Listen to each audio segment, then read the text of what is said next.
Avoidance is one of the core patterns behind poor decision making. Avoidance is really a trap.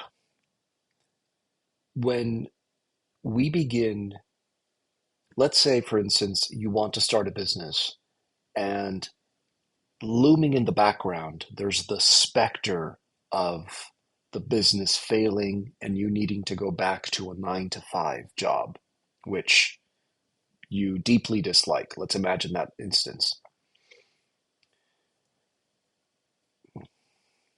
It's often the case that what we fear the most is what we begin to attract into our experience. And this can sound like mystical and woo woo for some of us, but it's actually quite rational when you begin to really think about it. Let me give you the example.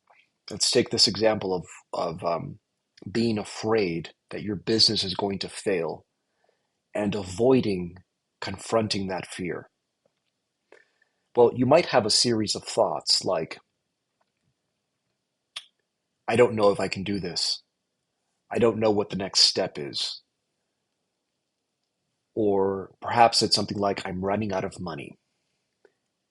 These thoughts, like I mentioned in the previous episode, our thoughts create our feelings. So these thoughts are going to create a feeling state inside of us, or inside of the person in this particular instance, of scarcity and of fear.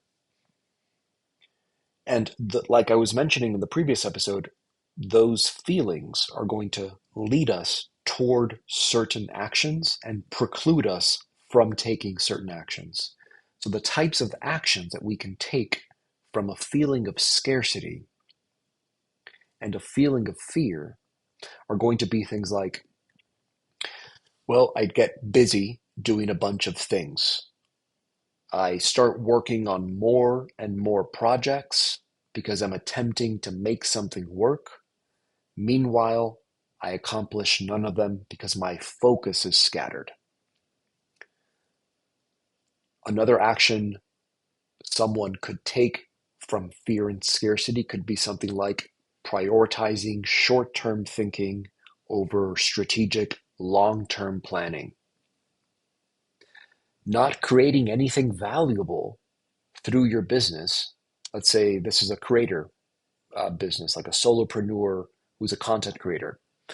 This person might be hyper focused on making money right now in the short term and will then lead people to, will begin to utilize people, will begin to use them as a means to an end. They'll begin to treat people like objects in order to get their money so that they fulfill this unmet need within themselves that the fear is pointing to, rather than creating something of value that can actually serve other human beings for their highest good.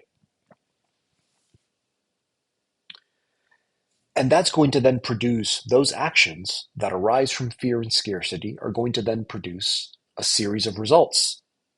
So that result is going to be something that's going to match the initial thought that they had. If the thought was, I'm not sure this is going to work, the result is this doesn't work. If the thought is, I'm running out of money, the result is going to be, I run out of money. Why?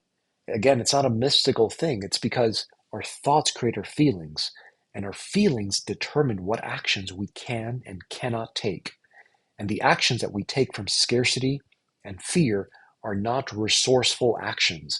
They're not actions that are the foundation of a viable business in this case. So, what we avoid, the feelings that we're avoiding feeling, are producing results in our lives right now. If there's an area of your life that you're not happy with, look at what you're not wanting to feel. and look at what is attempting to be protected by not feeling those feelings.